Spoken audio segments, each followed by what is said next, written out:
connection of two charged conductors, that is redistribution of charge.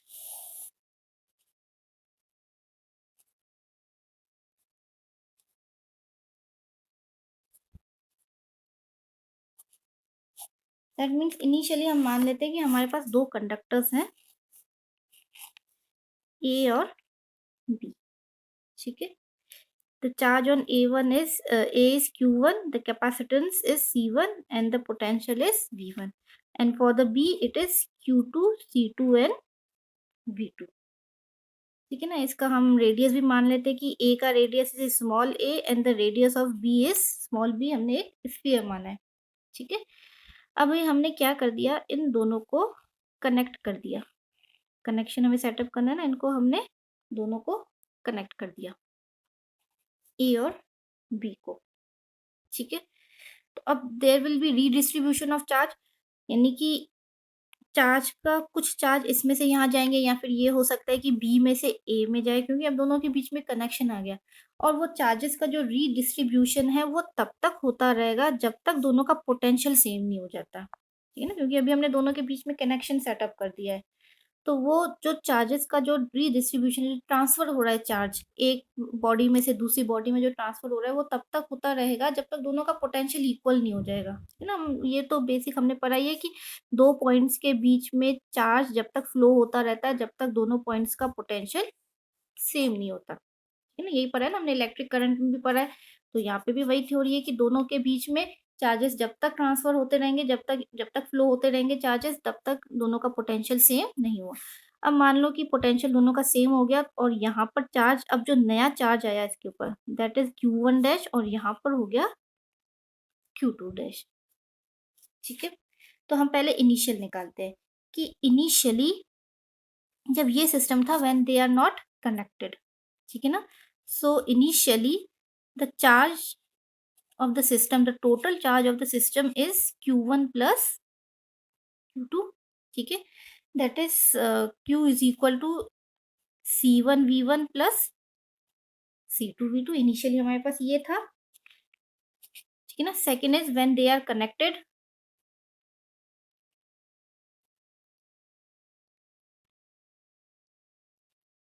क्या हो गया, there is a redistribution of charge. अब जो नया चार्ज हुआ Q1 dash, that will be equal to C1 V, ठीक है ना. And Q2 dash is equal to C2 V, क्योंकि दोनों का अभी पोटेंशियल सेम हो गया, ठीक है. And the total charge of the system is Q1 dash plus Q2 dash, ठीक है ना. देखो चार्जेस वही हैं, जो टोटल सिस्टम का जो चार्ज था, ठीक है ना, वो अभी भी सेम ही है. कंजर्वेशन ऑफ चार्ज जो हम करते हैं, कि पहले भी दोनों का एडिशन था, दोनों के पास जितने चार्जेस थे उन दोनों का एडिशन था. अभी भी दोनों का हम सम ही ले रहे हैं, क्योंकि सिस्टम का चार्ज तो चेंज होना नहीं है. हो सकता है इसके पास कुछ ज्यादा चार्ज हो, इसने इसको दे दिए हो, ठीक है ना. इसका पोटेंशियल हायर हो ए का, उसने बी को दे दिए हो, ठीक है. लेकिन अगर टोटल सिस्टम का हम चार्ज देखें तो वो तो हमेशा सेम ही रहेगा ना. बस ये होगा कि एक बॉडी से दूसरे में चला जाएगा, ठीक है. So total charge of the system will be Q only, लेकिन अभी फॉर्मूला चेंज हो गया, it will be Q1 dash plus Q2 dash. तो इन दोनों को हम ऐड करते हैं, वी दोनों में से कॉमन ले लेंगे, वी C1 प्लस C2. अब according to conservation of energy, ठीक है ना, the total charge is same. जैसे ये इसको ले लेते हैं equation number 2, by conservation of charge.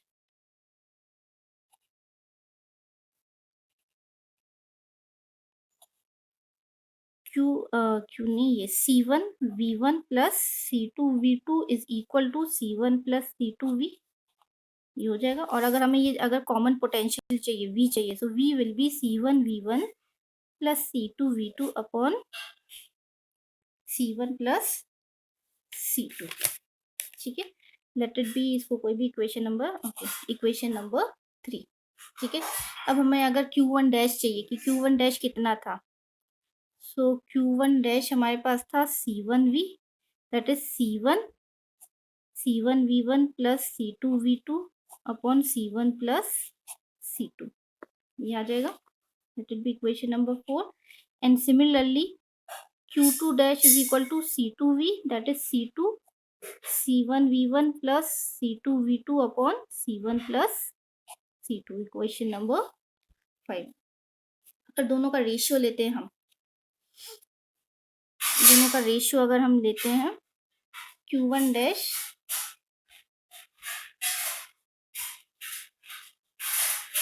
Upon Q2 dash, that is equal to, ये तो कैंसिल हो जाएगा, C1 upon C2। That means ये इसी प्रोपोर्शन में चेंज हो रहा है कि Q1 डैश, और ये मतलब कैपेसिटेंस के वो डायरेक्टली प्रोपोर्शनल है। जो चेंज इन चार्ज है, जो चार्ज में चेंज आया, it is directly proportional to the change in capacitance. ठीक है, next we will see the energy loss during sharing of charge, कि जब शेयरिंग ऑफ चार्ज हो रहा है तो उसमें एनर्जी लॉस कितना हो रहा है।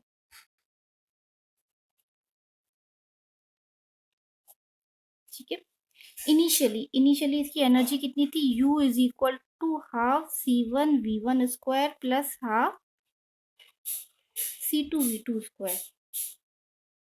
ठीक है, टोटल एनर्जी सिस्टम की इतनी थी इनिशियली, लेकिन जब रीडिस्ट्रीब्यूशन हुआ और जो नई एनर्जी आई, that is U dash is equal to half C1 plus C2 V square. Common निकालिए, वैसे तो क्या होता, इस तरह से होता, half C1 V square plus half C2 V square. तो V स्क्वायर मैंने वैसे ही कॉमन निकाल लिया। ठीक है, और हम ये एक निकाल चुके हैं कि हमने एक कॉमन पोटेंशियल हमने निकाला था, कॉमन पोटेंशियल का टर्म था C1 V1 plus C2 V2। तो V हम यहाँ से, since V is equal to C1 V1 plus C2 V2 upon C1 plus C2, हम पहले ये निकाल चुके कॉमन पोटेंशियल। तो ये चीज हम यहाँ पर इंट्रोड्यूस कर सकते हैं ये वाले इक्वेशन में। सो हम, चलो इसको एनर्जी में हम ये चीज इंट्रोड्यूस करते हैं, that is C1 plus C1 V1 plus C2 V2 upon C1 plus C2। तो ये चीज इससे डिवाइड हो जाएगी, तो फाइनल हमारे पास इक्वेशन रह जाएगी। अच्छा, ये स्क्वायर है, एक मिनट, ये स्क्वायर है। ठीक है ना, तो एक टर्म से इसका एक टर्म कैंसिल हो जाएगा, तो एक तो अभी भी रहेगा। ठीक है, इसको चलो आगे हम फर्दर, यहाँ इसको ऐसे ही रहने देते हैं, नहीं तो सॉल्यूशन में दिक्कत होगी। हाफ C1 C2, इसको बाद में हम कैंसिल कर लेंगे, C1 V1 plus C2 V2 upon C1 plus C2 whole square.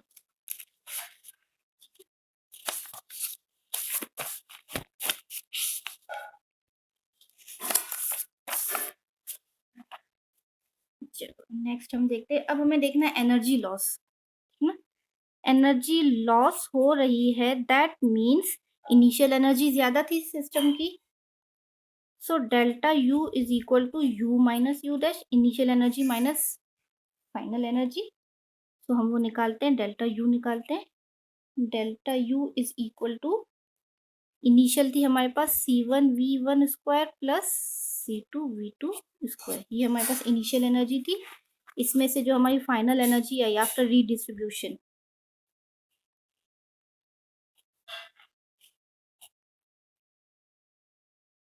C1 V1 plus C2 V2 upon C1 plus C2। ठीक है ना, ये इसमें से हमने डिटेक्ट कर दिया। तो देखो ये कॉमन निकल जाएगा, half C1 V1 square plus C2 V2 square, half C1 V1 square plus C2 V2 square, वो तो कॉमन निकल आ जाएगा। और उसके बाद हम उसको और फर्दर सॉल्व करेंगे, तब तो डायरेक्ट एक्सप्रेशन में बता देती हूँ उसको। अगर हम पूरे को सॉल्व करें तो जो एक्सप्रेशन आएगा डेल्टा U का, वो हमारे पास आ जाएगा हाफ C1, क्योंकि देखो C1 C2 यहाँ से कैंसिल होगा एक C1 C2 से, है ना, तो डिनोमिनेटर में एक C1 प्लस C2 बच जाएगा। तो जो टोटल एक्सप्रेशन आएगा वो इस तरह से आएगा, C1